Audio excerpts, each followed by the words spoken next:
Enter the Marvel Universe of Superheroes. More than 80 years of Marvel history told in the biggest Marvel exhibition ever. Come on in. You may just find a hero within yourself. Now open at COSI. For details, visit cosi.org. Home. They say it's where the heart is. They also say it's wherever you make it. They don't say it's where you unload your stuff, get tired halfway through unpacking, use some boxes as furniture, realize your oven mitt's in a box that doubles as a nightstand, don't want to buy a new nightstand, and use a towel as an oven mitt instead. But no matter where you call home, Geico makes it easy to bundle and save on renters and car insurance. Easier than grabbing a piping hot pan with a towel that's a bit too thin and trying to quickly get it to the counter. Ooh, hot, hot, hot, hot, hot. Hey everybody, welcome to Public Access America's Just the Tip. For even more accessible posts, try using plain language, avoid complex phrases or slang. This tip could help people who are non-native English speakers, those who experience low literacy, and those who have a cognitive disability that impacts comprehension. Thanks for listening. To learn more about writing plain language, go ahead and visit plainlanguage.gov. That one I liked. Thank you for listening to Public Access America. Share your tips at publicaccessamerica@gmail.com. That was my tip. What's yours? Thanks for being here. This is cool.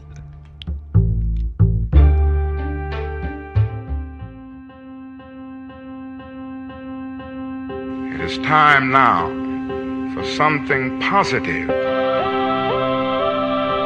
We might be headed to the promised land, of speaking the truth and finding our external liberty once we internally liberate ourselves. The problem can only be solved when there is a kind of coalition of conscience. Because that is how it works. This is the beginning, it is not the finale, and that's why we're here, and that's why we rally. We've got to be that creative minority.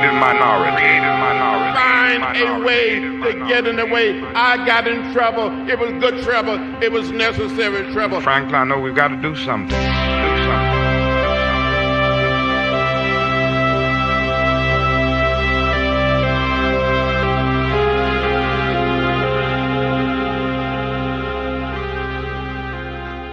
I forget to pause. I go right into another sentence and it's fucking killer in the editing process.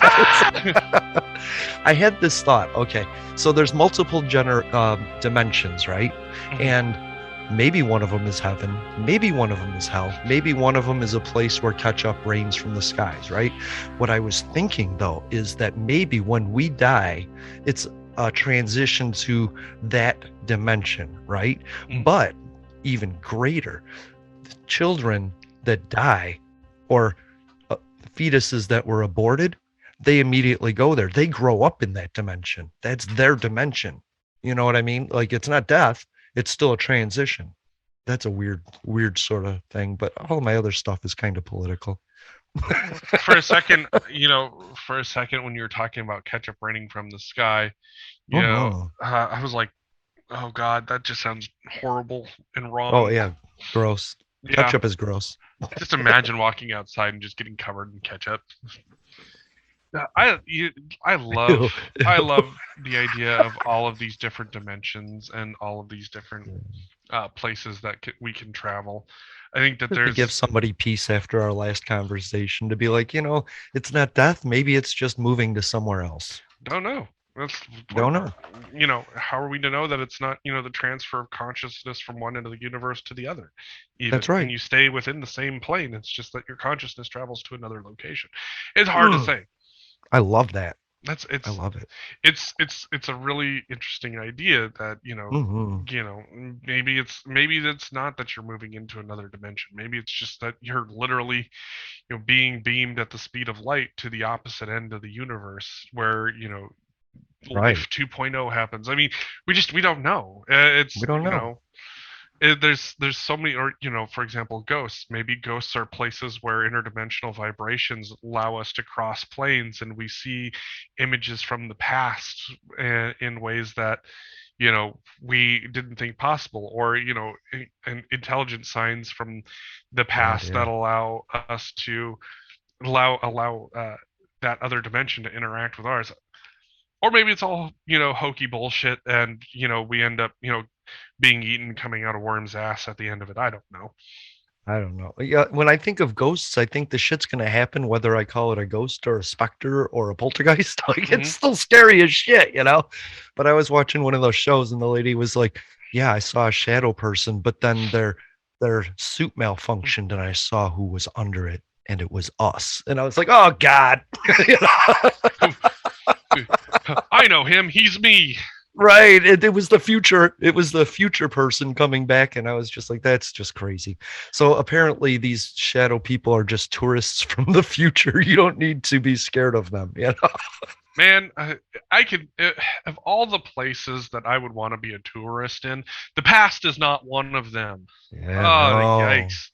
No. Which brings me to time dilation. We can catch up on this one too, because time dilation is really awesome. If you're on the Earth, time moves at a certain speed, but if you go up into the atmosphere, time slows down. So you can go up in the air and the Earth will go by faster, and you can go backwards in time, forward in time. I'm confused because I'm wondering if you then burrow into the Earth as far down as you could, would time move even faster? You know what I mean? Your convalescence would, that's for sure. Yeah, that's for sure. That's good. Yeah. So I love this stuff. Who is it? Bigelow Industries, Bigelow Aerospace, Robert Bigelow. Thank you. Robert Bigelow says that aliens are right under our nose, and it doesn't matter if people believe him because he knows what he knows. And it made me think to something. White people are the aliens. Brown people are the natural inhabitants of Earth. And that's why we hate them so much. That's why we're fighting them, because we know it's naturally theirs. And we are the aliens that are right under our noses. Because what else is under my nose except my penis, Jeffrey? Penises are aliens. Penises are aliens. Penises are alien technology that we've developed over time. Take that, cancel culture. I know. I'm just trying to speak through my rhetoric to get to some good stuff. I just love the idea that like you said, I like Stephen Hawking explanation on alien life. If alien life really existed, and we had it, then it would be the one thing that our government / any government has done a better job of keeping secret than anything else they've ever kept secret. Yeah. Because Ronald Reagan, desperate to know. Bill Clinton, angry that he was being denied. Barack Obama, he released 18 million pages of CIA information about this. Every president has wanted to know. In fact, they even asked Donald Trump whether aliens existed. And he actually slid off on the subject. I couldn't believe he didn't say yes just to get, coverage over something, Right. So if there was, they would tell us, or we would know already, right? It's not to say that alien life doesn't exist, but the idea that intelligent life has visited us is a lot more difficult to say. Alien life exists for sure. Oh, absolutely. I mean, the realistic expectation is that all it takes is, a few microbes as a hitchhiker on an asteroid, and voila, you have alien life here on the planet. That's not a difficult concept to understand. Right. But the idea that, you've had intelligent life visiting us, once again, possible? Sure. Likely? No. What's really cool is that Pluto, right, the planet we don't consider a planet on the outer edge of our universe, spits out the building blocks for life in the form of these folins. And the folins are actually concentrated on, I think it's, Uranus, the planet right, next to it. Like these folins are being distributed, and all you need is a little water and a little microbe, and boom. You have a life form. I'm always concentrated on Uranus. I bet you are. Let's see. Oh, I had a joke. Jeffrey, you're a lot like the right knee, and I'm like the left knee. Together, we're just the weenies. Mm-hmm. Right. And public service announcement for this summer. If you want to visit one of our national parks, just remember when you're camping, you can't run past tents. Okay, let's move on. Hey. So Disney employees in California, they're actually protesting. They're coming out. They're breaking their silence, and they're coming out in protest of the Don't Say Gay law in Florida, because Disney has had a horrible stance on it. Mm-hmm. We've talked about Don't Say Gay, but I think it's important to promote the fact that Disney employees are doing this when they could lose their jobs over it, So thank you for spreading awareness about the issue. Yeah. I still don't know what's in the bill. Nobody wants to come on and talk, and I don't want to talk. I don't want to teach kids about sex at 3 years old. I guess maybe third grade. Third grade level. And that worries me, because I think they have questions at third grade level. Well, yeah. So What it boils Jeffrey, down to is do I think that there needs to be a curriculum in third grade? No. But the idea that, the idea that a teacher couldn't say, if you're out in public with the kids, which, it's very rare that this is the case. Well, why are those two guys holding hands and kissing? Right. Okay, moving on. Oh, okay. Why do I have two moms? Why does my brother wear my skirts? All things, it's kind of like it falls into that whole, realm of, critical race theory and, the quote unquote gay agenda. Well, how about this? Everybody thinks that, you're trying to teach these kids shit like this, at a young level. And it's like, critical race theory doesn't exist outside of a fucking law school. Oh my God. Nobody's teaching this shit in high school. It's not a thing. And everybody is getting fucking outraged over something that is literally nothing, unless you're going to fucking law school. Critical race theory is like putting the blur filter on a picture. It's just one filter you can use to see an image through. It's not a methodology. It's not a methodology. Nope. It's not a perspective. It's not a belief that somebody can have. It's just a filter. Like, if I want to see something as racist, I put on a racist filter. If I want to see something as gender neutral, I put on a Devi filter. It's critical race theory is just that. It's not more than that. And that's the other thing too, is that, all these people are sitting there thinking that these kids are being, taught like hard, like getting in-depth Hardcore, lessons right? on these things as third graders. And it's like, man, do you remember what sex ed was like when you were in fucking sixth grade? Yeah, an egg and some giggles. Pretty much. Here's your egg. Keep it alive the whole time. This is a penis. So does Ted Cruz have does Ted Cruz only read children's books, or does he believe that the constituents of America are producing people that can only understand children's books? Because from Dr. Seuss, Green Eggs and Ham, to Mr. Potato Head, to Big Bird, to this making a racist baby thing, making a gay baby, I didn't listen, but it made me wonder, who is he playing to? Who? Look, well, Ted Cruz is from Texas, right? Yep. Half of Texas needs to vote for Ted Cruz to make him a senator in Texas. I'm blaming Texas. Ted Cruz is saying Texas people are this stupid, and I'm calling him out. Texas, are you that stupid, or are you going to elect somebody else? Well, did you see what actually happened after he went on that fucking tirade? I didn't see any. I saw a picture. He got caught looking himself up on his phone to see if people were actually, going, Senator Cruz owns the libs, Is that what it is? What the fuck is this? Is he trying to own the libs? But that's my thing. He's trying to own the libs, but in what way? Not in a realistic, factual way. Because if he says, Ketanji Brown Jackson, do you feel this way about this? people aren't going to understand her answer because it's higher than their education level. So he brings in a children's book and asks her about This is that how whole... she feels about creating racist babies. And I just don't understand that. Like Marsha Blackburn, can you define what a woman is? What the fuck? Fuck you. That's not her job. And if she did, we wouldn't nominate her for the Supreme Court because that's not an opinion she should have, you know? Well, and that's what it boils down to is that right now what you're seeing is the court of political theater. Like the anti-racist baby had nothing to do with, you know, with her ability to understand and apply law.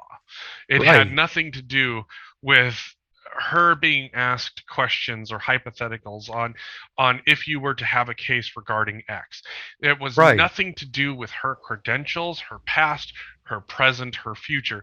It was all political theater, so that way these guys could get some sound bites in while they run for their fucking midterm elections and be like, yeah, look at me, I totally own the libs. Meanwhile, everybody who actually is thinking at all is going, where the fuck did this come from? This makes absolutely no sense. This has almost nothing to do with what we're supposed to be doing here today, which is, you know, judging the credentials and the decision-making ability of somebody who is supposed to be a member of the Supreme Court. Like, I think conservatives would have had a lot more they would have had a lot more oomph behind their message had, you know, they've been pointed and asked her things such as, what do you think about, you know, do you think that magazine, you know, restrictions violate the Constitution? Do you think the restriction on whether or not civilians can have fully automatic weapons is a violation of the Constitution? Do you think that asking for a background check is a violation of the Constitution of the Second Amendment?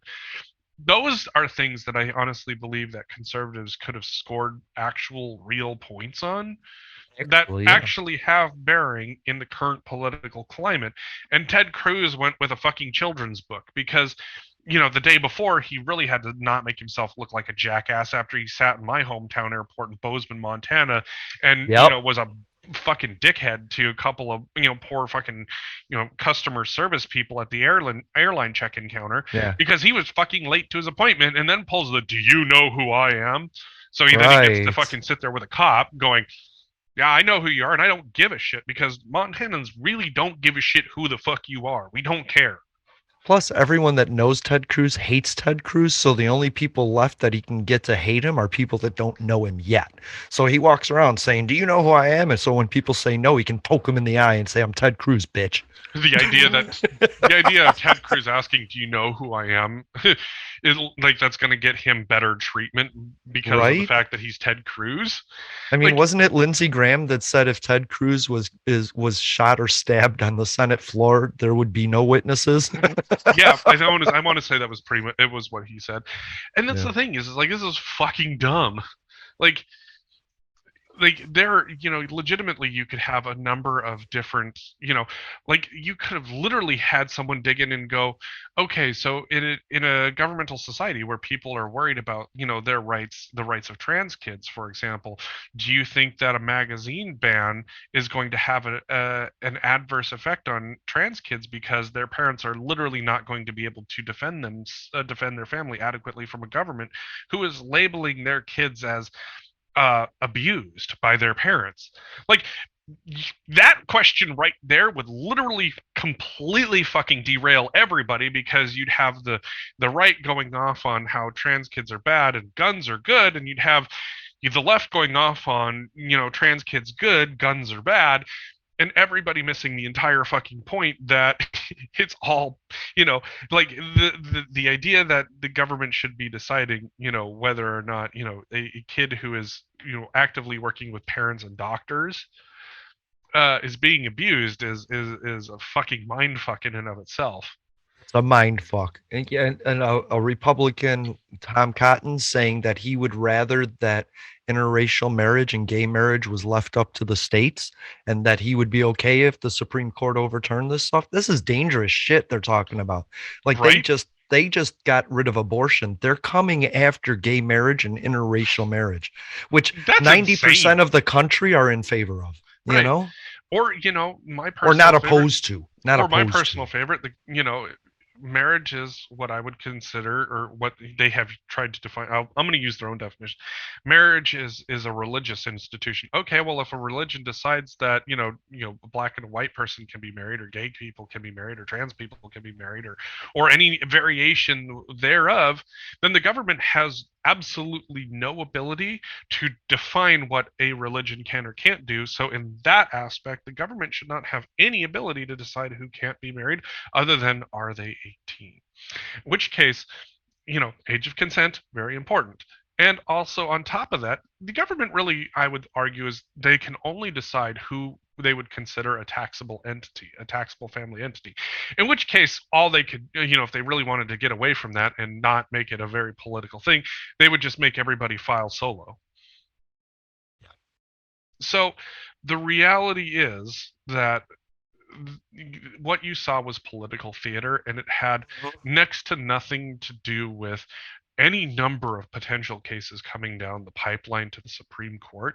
And it had nothing to do with, how she would have to assess very difficult, complex processes that are going to foundationally shape so many things moving forward. Right. And she's not an originalist, but she does believe that she needs to start there.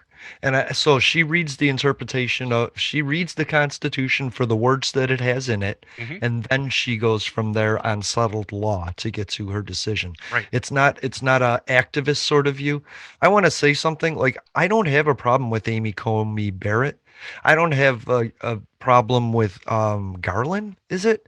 I have a problem with Garland is the attorney general right now. America. Yeah, I don't like him. You're either thinking of Gorsuch or Kavanaugh. Gorsuch, because I want to say I have a real problem with Kavanaugh. He is the reason that the court is hated the way it is, that it has like a 40% approval rating, him and him alone. Because I can't get that image out of my head of him asking Amy Klobuchar if she likes a drink once in a while. It's like, I can't get past that. But I don't have a problem with Amy Coney Barrett being an originalist, and I don't like. So what do you think about fucking Clarence Thomas? Are we avoiding this or not? Oh. Or Ginny. This is a tough one, because Ginny. This is another one of those quote unquote Russian collusion things. Here's the reality. Her actions start with her alone. And your burden of proof has to be that there was some type of communication between her and her husband, where he would have to say, hey, this is also my view, you should say this, in order for it to tie back to him effectively. And the reality that you're going to get there is probably next to zero. So I agree. I don't think he'll be impeached. That's what they're calling for. Yeah, they're calling for that, and it's going to be another fucking failed effort, is what it's going to be. But what it is going to be is chum in the water for the sharks. Once people realize he's vulnerable, they will dox the fuck out of him, and he's a sex abuser. So the water is just nothing but chum at this point. Well, I don't think people are going after Sotomayor. I don't think they're going after Kennedy. I don't think they're going after Ketanji Brown Jackson once she gets there, which I believe. I totally adore her. Like, her smile is half of her face. And I don't see her being in any other position but a Supreme Court justice, And I think people are going to go after Kavanaugh, and I think they're going to go after Thomas. And I think they should. I think there's plenty to dox them and feast on. So please. I think that there's always something to dox on any political person. The reality of it being effective, though, I mean, we've seen time and time again, especially over the last 5 years, what that has looked like, and it has revealed next to nothing more than what most average people would assume is somebody was out for their own gain and did something stupid and got busted for it. And honestly, like, it wouldn't surprise me if that's exactly what happened with Clarence Thomas's wife. Was she did and said something really fucking dumb, and it doesn't tie back they cannot make it tie back to Clarence Thomas at all. No, well, there's something about her talking to her best friend, and rumors that that's what they call themselves. Who cares? I mean, who cares? Honestly, who cares? He's gonna sit there until he doesn't sit there anymore. And it's been 2,000 years of being judged by sex perverts and abusers. So what the fuck? What's another fucking 10 years with Clarence Thomas? And that's the other thing too, is that, you know, at that point it's like, you know, if we're going to be voting on candidates based on their spouses, you know, are we really prepared to go down that route as well? Oh my God, we're talking about KBJ's history in elementary school, dude. Like thoughts that she had in grade school. So we can't talk about spouses now. I think spouses are totally on the table, and I think Ginny is disgusting. Like I think she's disgusting. Her stance. Maybe she was caught up in shit, but she's an insider, and I just think this is how it is. I think in terms of you know, any type of investigation that way, yeah, they're going to have every right to investigate it. I mean, it's clear that she had communications with Mark Meadows. Like there's you know, and but whether did she financially support this stuff, or actively, or did she actively commit violence, or did Clarence Thomas actively give any support behind it? You know, he dissented on one opinion. As far as I can tell, everybody's upset about one opinion where it didn't make a difference. Right. If he was showing his loyalty, it was a pretty stupid and shitty way to do it, you know. Well, and that's just it. Is that, that's why I'm saying, like, the whole, you know, vetting spouses, you know, as well as the candidate is just going to be, it's a lot of extra work that nobody's actually going to do. And their kids, by the way. Because all they're going to do is go, well, do a vote red or do a vote blue? And that's really all it boils down to, is that, you know, the spouse isn't the one that's, you know, running the Supreme Court, you know, isn't the one that's writing decisions.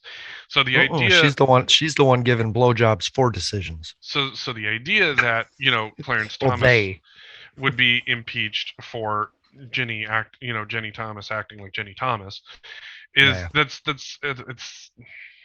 it's really dumb. I mean, she is who she is.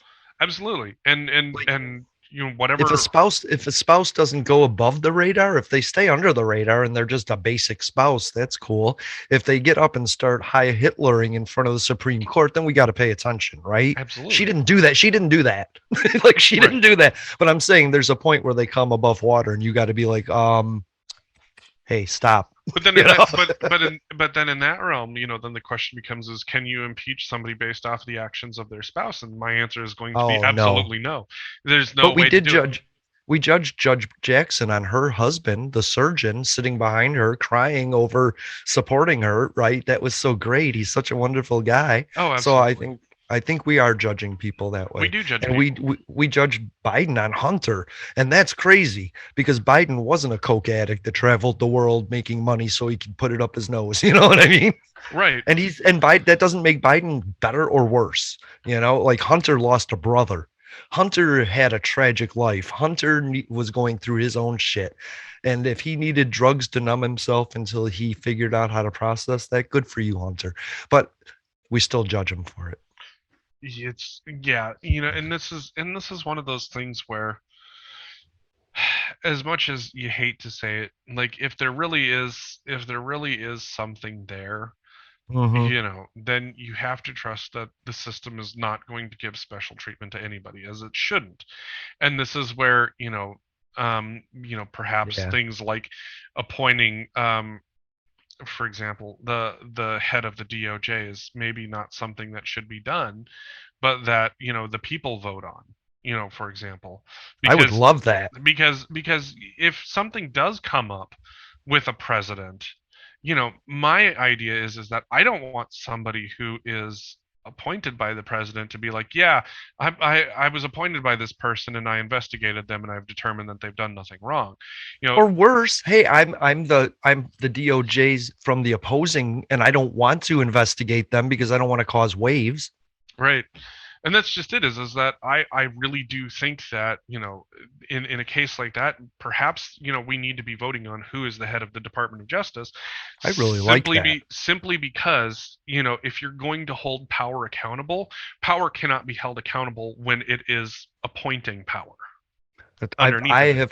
I think I've always advocated for the DOJ being a fourth pillar of the government, executive, legislative. We need enforcement, like we got to take it out of the hands of the president. He has gathered so much power. Both sides every time have gathered more and more power. And it's getting to be an issue with these executive orders, right? Like, because then people are like, Joe Biden, why don't you eliminate student loans, 50,000, you can with executive order. And he's like, I don't want to, like, like that should be something decided by Congress, right? Like, so I don't know. We got to stop asking the president to trim our toenails for us and do it ourselves. Yep. Grandparents, at Vanguard, you're more than just a grandparent. You're the family historians. You fill your closets with heirlooms, family photos, and letters from long ago. You're always planning the next family reunion, even at the reunion.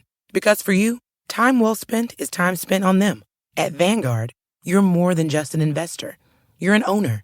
Because the future you're building is bigger than yourself. Discover the value of ownership at Vanguard.com. Fund shareholders own the funds that own Vanguard. Vanguard Marketing Corporation, distributor. Enter the Marvel Universe of Superheroes. More than 80 years of Marvel history told in the biggest Marvel exhibition ever. Come on in. You may just find a hero within yourself. Now open at COSI. For details, visit COSI.org. Man. So inflation's here, Jeffrey. And it's been here. And yeah, I know. And companies are battling inflation, not by losing a little bit of profit, but they're actually creating smaller products. Shrinkflation is what it's called. Shrinkage. Yeah, like we're suffering from shrinkage. So 20 squares of Charmin toilet paper a year are taken off the roll, right? Just to save. 5 fewer Doritos are actually put in a bag to save money. Gatorade went from 32 ounces to 28-ounce bottles in a new bottle design, and it didn't lower the price. Like they're putting candy bars in variety packs a little smaller than if you bought them individually. And it's called shrinkation. Shrinkflation? Yep. Shrinkflation. God damn. And spell check doesn't even consider that a word yet. Nope. But that's gross, isn't it? Good old They've shrinkage. Done that forever, right? Oh, yeah, They've done that forever. I mean, if you've ever bought a Big Mac, you know that every time they put them on sale, that those patties get a little smaller. Yeah, right. And that's the thing is like the companies have found that there's a certain tolerance level to spending on a product, but that tolerance level changes when you change the size of the product. So it's really interesting and it's really annoying. It's really gross in this time. I want to say, like, during normal times, you can try that because there's fair competition. But when there's supply chain shortages and products that are short, and like with everything going on right now coming out of the pandemic to price gouge and profiteer like this, so that you're taking the shareholders side. I just think you should make shorter commercials that say, we're still here, we love you, our prices are lower. Like, that's how I think you should be handling a crisis, not by saying we're going to take 20 less squares of toilet paper off the roll and charge you more. Like, this is just gross to me. And I just wanted to bring it up so that people could look at their products and go, oh, fuck yeah, my Nutty Buddy's smaller. Well, you can always tell because the packaging is bigger for a little while until they redesign the packaging, but they always use the last packaging up with the new product. So you'll find a smaller product in a bigger package until they redesign. Well, and that's where, everything is, like, everything is going to be a little bit different. But like, for example, like, we saw this with meat, for example, where they did smaller packages of meat and they didn't rate it, but you didn't have the same bulk pricing. So you kind of got this weird shrinkflation in that it didn't really change, but it did change. Because you were getting less of it, but you were still being charged at the at the same rate.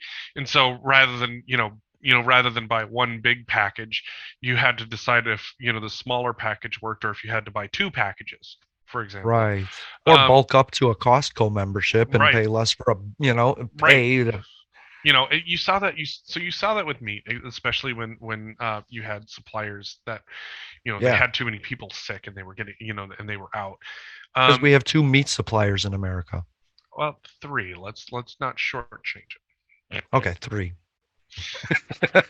Fucking bad. But the reality is that you have all these organizations that do this kind of stuff where they change up their packaging structure. Like, for example, I want to say it's like hot dog buns come in a pack of 8 and hot dogs come in a pack of 10, so you have to buy 2 packages of hot dogs, and so you're constantly going back and forth between, do I have enough hot dogs and do I have enough hot dog buns? Hot dogs are fucking disgusting. But bratwurst, on the other hand, because like for me, 5 brats in a package, 8 buns, so I got to buy 2 packages, but then I got to buy, and it's just a balancing act. Or it's 6 buns, right? Like, because even brat buns come in 6s. So it's or 4s, but brats come in 5s. I didn't even think about that. It's really frustrating because you're constantly having to go back and forth between that concept of, it's like these complementary goods, they're purposefully taking them and giving them weird numbers, so that way you're constantly having to go back and forth and buy it, rather than it's like, I need 12 bratwursts for this party I'm throwing, 3 of these and 2 of these. Boom, good to go. Boom. Exactly. They could make it easier. They have no reason not to. They could make our shopping experience better. I tell my friend all the time, there's a movie, Mr. Mom, right? And Terry Garr is an executive that's coming up with a commercial for a tuna manufacturer. And they decide to use a simple background. And the guy says, we're the tuna. We're going to lower prices because times are tough. And we'll raise prices back up when everything's better for everybody. That's it. That was the commercial. And I was like, I just want somebody to do that. Just like Oreo, a 5-second commercial that says, we're still here, right. And then lower your price $1. Yeah. As much as I would love to see that, you won't. I would love to see that. I would be loyal to a company that helped me out in a time of crisis. Mm-hmm. I would pay slightly more for Oreos if they lowered the price during the pandemic so that we could all enjoy Oreos. Because again, everybody knows what an Oreo is. We already know if we like them or not. They don't need to spend $50 million a year in advertising. Oh man, they just don't. Sorry, Budweiser. We already know if we like you, Budweiser. You don't need another commercial to tell me you're here with yet another product. All I know is that, like, I remember at one point you couldn't find Oreos on the shelves because everybody was stuck at home and decided, fuck it, Oreos it is. Right. And if they had just lowered the price $1, that would have been amazing. If they would have just put a commercial out that said, pandemic, that sucks, you're out of work.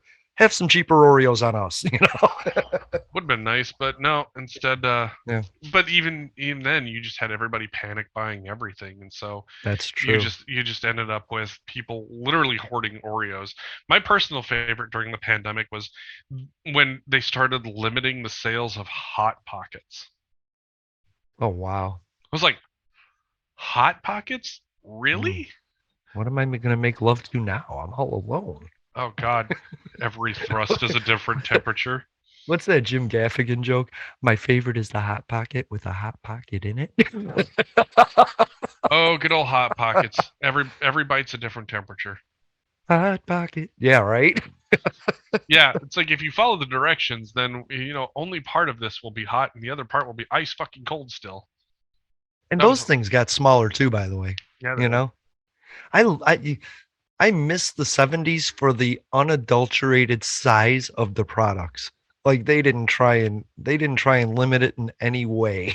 So food has gotten smaller and smaller. People, you don't realize that honeycombs used to be able to fit one in your mouth because they were so big and they would gouge the fuck out of it. Every honeycomb was like the size of my thumb, and now they're small and tasty for kids. Come on, Devi, really? No radical monogamy, no radical. Anyway, no. So, I think it caused Debbie enough of a stroke that they went back to bed. I agree. So 1 in 8 Texas mail-in ballots was rejected, by the way, in the first election under the new GOP rulings. Well, happy to get that out of my note. It's true. Voter suppression exists. Yep. Let's see. It's not a big lie. Republicans just hate brown people. I'm curious. Out of all of those rejected ballots, how many were GOP voters? I know, me too. Me too. Because if you don't think seniors in Texas are Republicans, you're fucking crazy. And that's half of them. The other half are disabled people. Right. Also, Republicans. You know, I had for 2 weeks, it's been, I tried to get away from this, but it's been on my mind. People are really upset, Jeffrey. And it's like, everybody's like, we're going to bring in 100,000 Ukrainians. And everybody's like, that's great. Can we get some of these brown people in too? You know? No. But everybody's like, yeah. Of course, we need a more inclusive immigration process. But right now, we're working on this. And those brown people are like dying. And I don't understand because I seem to be the only one literally in the country that cares about this. Like even immigrants that I know are like, no, we need a secure border. I got here, but I don't want them getting in here. That's who I ran from, you know? And that's the thing. It's like, and we've talked about this ad nauseum. I know, ad nauseum. That's why I didn't want to bring it up. It was part of figuring out a way for people to come in and work and be able to keep track of them is the easy part. Whether or not they should be citizens, that's a whole different discussion. Whether or not they even want to be citizens. I mean, oftentimes that's where you're jumping to is that they're just coming in here to stay, and oftentimes that's really not the case. They're coming in here to work and then they're going home.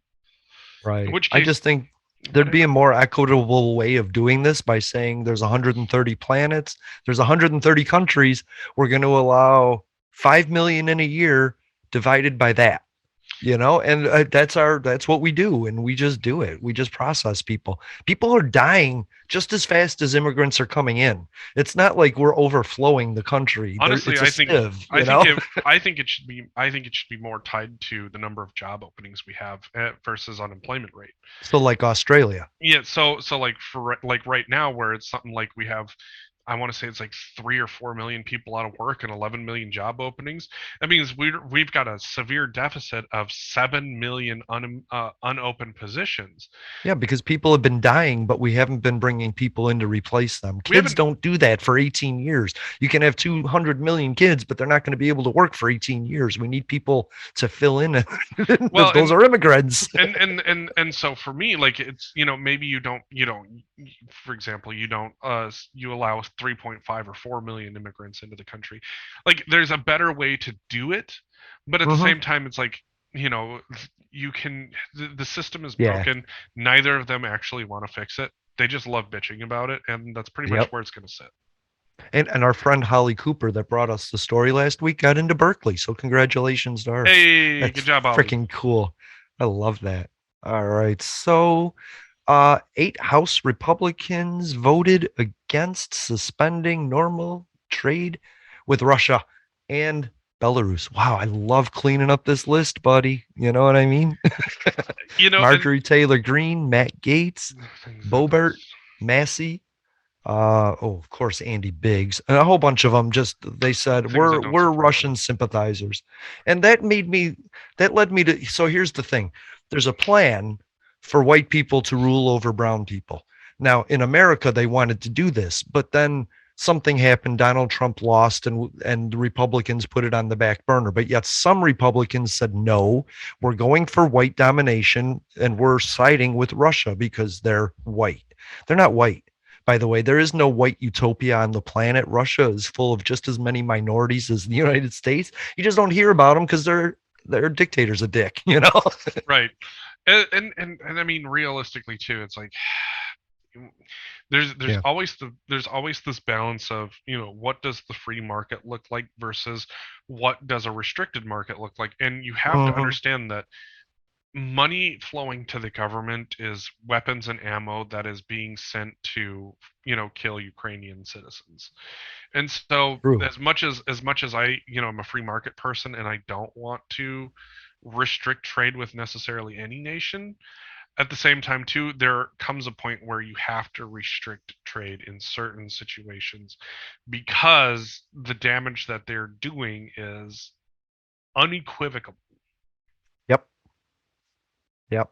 And it reached a point to where it wasn't going back to normal. Right. If Putin had just gone after Donbass or tried to get a land bridge to Crimea, we would have understood it. But to bomb the fuck out of a country using cruz, what are those hypersonic missiles? Because you're running out of regular missiles. They only used one. Two. Oh, did they finally use a second one? Yeah. Well, that's not a brilliant idea for them. Thanks for the data, Russia. But that's the thing, is that they're running out of normal bombs. Like, they only have so much artillery, and if they're running out of it, they got to use what they have. They're not, because they can't buy more. They can't make more. So eventually they're going to go to chemical weapons, because that's all they have left in their arsenal, you know? Ukraine is the only country that doesn't produce its own tanks that has somehow been in a war and managed to increase the number of tanks that they have. Ukrainian farmers are about to become one of the world's superpowers. And, you know, if you want to talk about a Joe Biden gaffe, how about saying we will retaliate in kind to chemical weapons being used in Ukraine? What are you saying? You're going to use chemical weapons in Russia if they use them in Ukraine? Like, that guy's weird. Meanwhile, Russia be over there. Putin really be over there. Like, we're Novichok full of stuff. Right. That's all we have left, by the way, because we ran out of bullets. I mean, we dropped dumb bombs on people, and now we got to use smart bombs because we don't have anything left. You won't let us buy, you know. So I don't know. I love the people of Ukraine, right? Like, I love what they're doing. I believe they want to do this themselves, and then they ain't gonna want to be in the European Union. They're gonna be like, we're Ukraine, bitch. We actually fought for our sovereignty. I want to say, I really hate in the media that every 15 minutes they have to put a crying refugee on the screen, because that's not the war. You know what I mean? And even Zelensky's like, we want to show how tough we are. So stop showing this, like, these crying. Of course they're crying. But Jeffrey, if you just got bombed out of your town and were running away because you lost your kids and your moms to a war, would you want some news media outlet sticking a microphone in your face while you're crying and saying, hey, what happened? No. It's not helping the people of Ukraine. It's not helping the message of Ukraine. We need to stop it. It's done by people that don't want to go into the war but still want to report on it. Hey, go to the border and talk to refugees. No, go further in and talk to the soldiers. Right. It's been tough on me because I'm not watching the news about Ukraine because of that. Because every 5 minutes there's a crying refugee, and I know they're crying, but no story's going to be worse than that fucking pregnant lady that died crawling out of a building. You know, there's no story is going to be worse than 300 people dying in a theater. You know, like, I don't know. Until somebody uses chemical, biological, or nuclear weapons. Yeah. You know, it's one tragedy after another, and the idea that they're not targeting citizens is bullshit, and we all know it. Well, yeah, and it's weird that, like, Estonia and Poland and Moldova, they have a certain approach. They want a very strong approach to Russia, but yet, you know, Germany and France, they're taking more of the passive approach, you know. And it's so the people that are threatened by Russia are like, we need to fix this now. And the other people are like, we'll sanction, see how we're far enough away that it shouldn't bother us, right? But I want to see us go in there and just destroy everything. Like, what's the red line gonna look like? If Vladimir Putin, if he uses chemical weapons, what happens? Do we go in? What do we do? How do we address it? So there is nowhere we can go. He's going to do what he does until he reaches out of Ukraine. And he knows if he stays in Ukraine, we're not going to do anything, you know? And yeah, and that's the tough part is that this wait and see approach is definitely going to be something that it's not going to be fun. And it's amazing that, you know, Putin wow, that's a Freudian slip, that Biden used the end of his speech to call for regime change and then said, no, that's not what I called for. Yeah, that's what we're calling for. You know, like, the man can't stay in power. Okay, what else right. Call that? I mean, that's our history. That's America's history, regime change. So you should be proud of it. You know, you can be okay with this. The one time it's okay to say you're not causing the regime change, but you think it should happen. I think it should happen. I think Putin should be removed from power. Do I think he should be killed? No, I think he should be imprisoned and held accountable in The Hague. Absolutely. No, that'll never happen though. He'll blow his brains out in a bunker before that happens. Maybe. Oh. Like, I think we thought Vladimir Putin was really, really smart because he was in control of a giant country we need to work with. I just think we said he was smart because he got to the position he got in, but I don't think he's as smart as I've never thought he knew as much about democracy as people like Joe Biden or Hillary Clinton. Like, I think he has an outsider's perspective on democracy, but the moves he's making are based on autocratic decisions. You know what I mean? Yep. Like he doesn't understand a leader saying it's not about me, it's about us. He's like, no, me. Like in the end, everybody is decadent. Everybody, like we need our caviar here. We'll never like strip them and isolate them because we want what they offer. Mm-hmm. That's his belief. So well, and there were so many miscalculations on his part. Like, for example, he didn't, on top of the sanctions, like he didn't think that they would be as crippling as they are. He also didn't think that that private companies would, do what they did either. Right. No, that's what I'm saying. He thought people were going to go over profits. He didn't think Shell was going to leave $15 billion in the air and leave. He didn't think McDonald's was going to shut down all of their locations in Russia. In fact, he said, I'll seize your property if you leave. And McDonald's was like, fuck you. We'll take you to court in Russia. Yeah. One day when you're ousted. Yeah. I just think he's in power till the war is over. And I think his end goal is to take Mariupol so he can get a land bridge from Russia to the sea and maybe to Crimea. I'm not quite sure, but I think he desperately wants Mariupol, and he's bombing everything else until we give it to him, Public Access America. It's always funny because, like, especially because as libertarians, we get a ton of shit, even amongst other libertarians. I think political philosophy is a lot like religion, and where there's moments you have to go on faith and trust what somebody else is saying. The main focus is just like less dependence on the government because, well, we've seen how that's gone. And you don't have to do that if you think about it in a human way. More dependence on connections with each other. You can always bring it back to what would one human do for another? What would 100 do for 100? People looking out for people. Find Public Access America anywhere you find your favorite podcast every Sunday and Thursday. And join the chat on YouTube at Public Access America every Sunday, noon Eastern, 9 a.m. Pacific. Communities looking out for community. Public Access America. History in the making history in the making, in the making, in the making, in the making, in the making. I think he's looking at another connection to the Donbass. Right. Mm-hmm. That's what I'm saying. He's trying strategically for certain land, but he's bombing far away to keep the army scattered because we have to defend. I mean, not me. I don't. They have to defend Kyiv and all these other Western areas, and so they can't concentrate their forces. But man, Ukraine is like surrounding and defeating Russians all over the place. How many is it? Like 40,000 have deserted, died, or been injured. Like 10,000. 10,000 deaths, 16,000. I want to say that 16,000 dead is where they supposedly were at. Okay, but then there's the deserters, and they've gotten like. Here's the weird thing: Russia's not using secure communications. That's why they haven't taken down all the communication towers. I mean, that's how bad of an army they are. They're using cell phones and tanks to radio positions and transmissions. It's crazy, man. And Ukraine has picked up on all of that stuff. It's really weird. It is weird. There's just such an unprepared army. It makes me feel really good.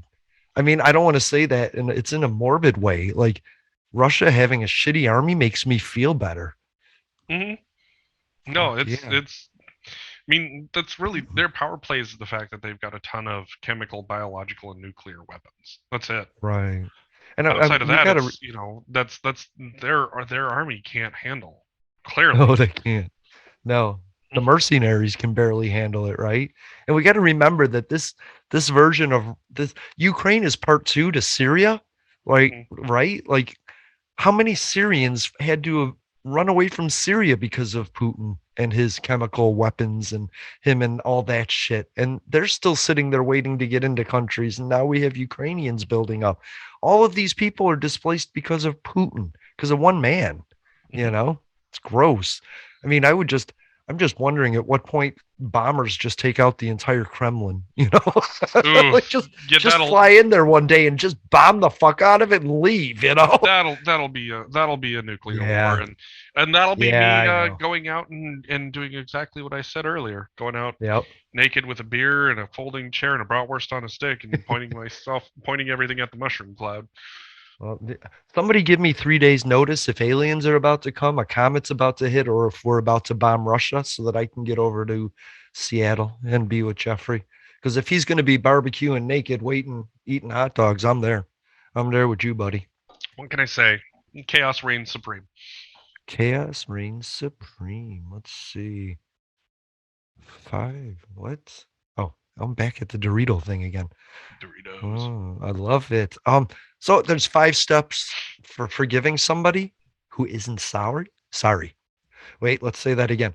5 ways to forgive somebody that isn't sorry. Wow, why do I want to say sour? How do you forgive somebody for not being sour? Thank you. Expand your definition of forgiveness. You know what I mean? How about that? It's a gift. It's not a gift for them. It's a gift for you. It's really for you. How about that? What do you think? Mm-hmm. Oh, absolutely. Like I said, it's like, it's about me clearing my mental space. Just because you forgive somebody, that doesn't necessarily mean that you're going to continue to subject yourself to them. That's right. Take the time to use forgiveness to think about the barriers, I can't think of the word, the borders, Boundaries? where you're going to keep people, thank you. I've been trying to think of that word for 4 hours. Boundaries. Think of the boundaries that you're going to put up with these people that have hurt you so they can't hurt you again. Yep. And that will help, because if you make a plan, you can forgive. You don't have to do it all right away. Forgiveness comes in its own time, despite your want or need for it to happen. But creating a plan so you don't get hurt again, for me, allows me to forgive people more easily. Yep. Nice. I love it. That's it. That's all I got, buddy. Nice. Well, I have more.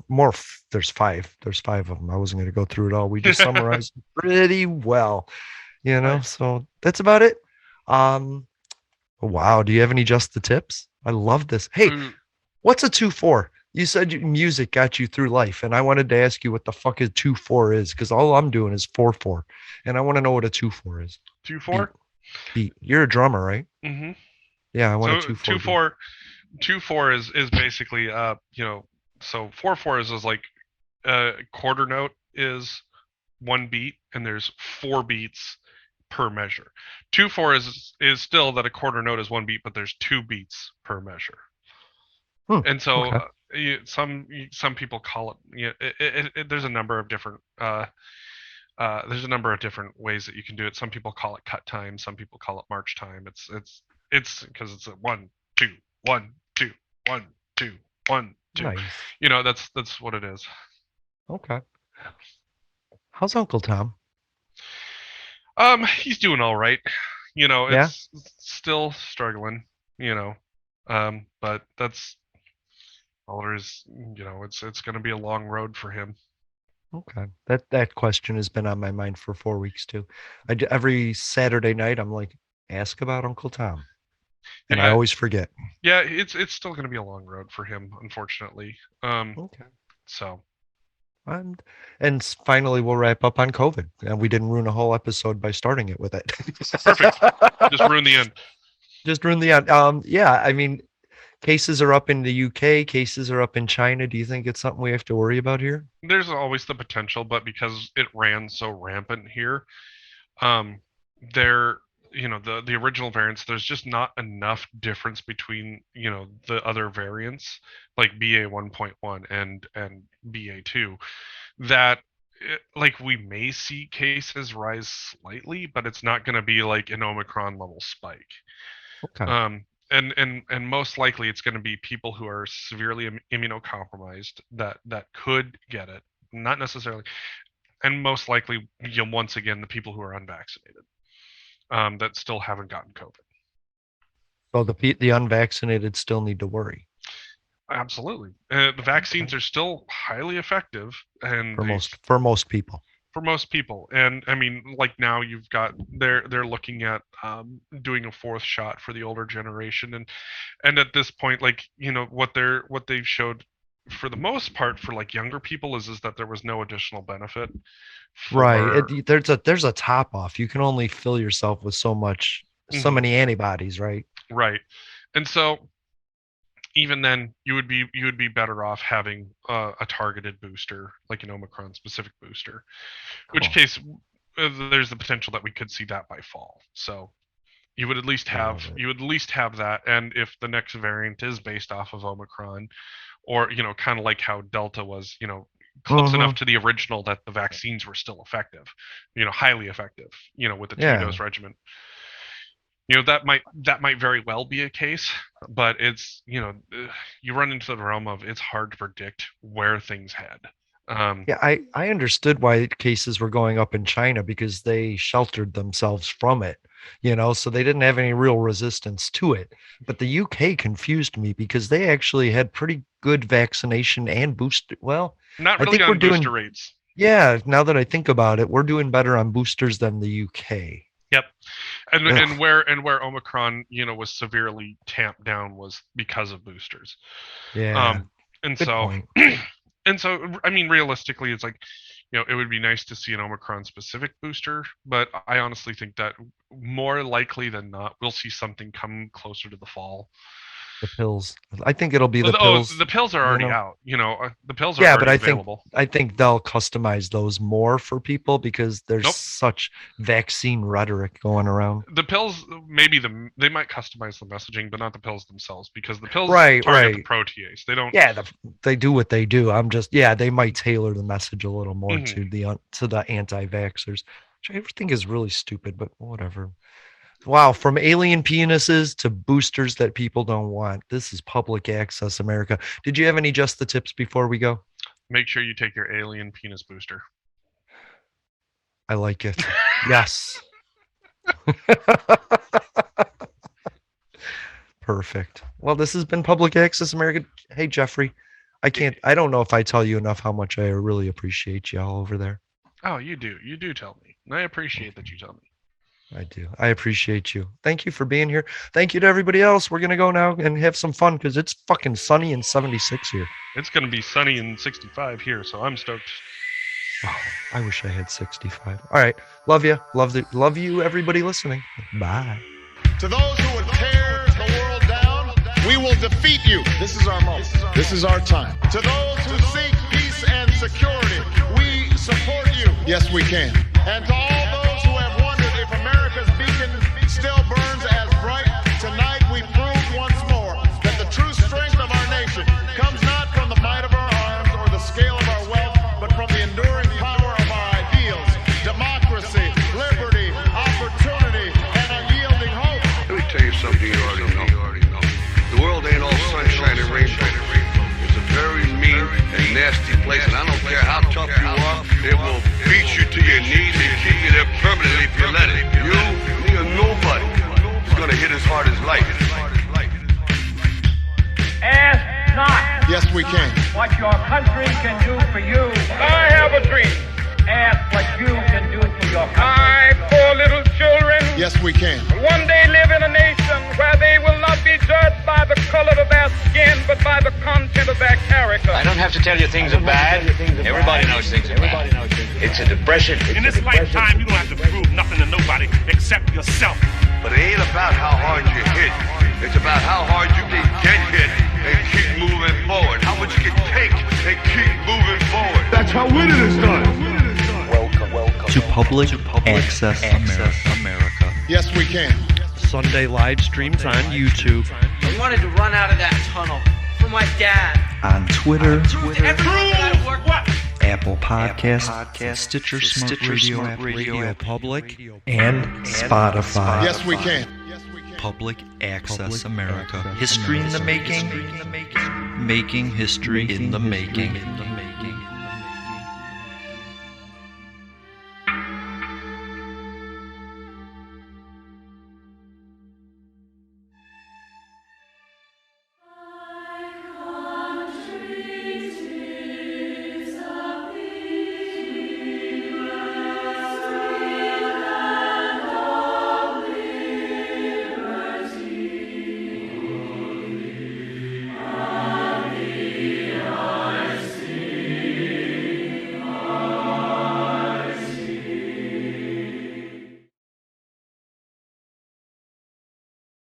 Moms, at Vanguard, you're more than just a parent. You're the heart of the family. You're the first responder to any need. You can be the hero and the villain, sometimes on the same day. Because you know that in the end, your legacy is the values you instill in them. At Vanguard, you're more than just an investor.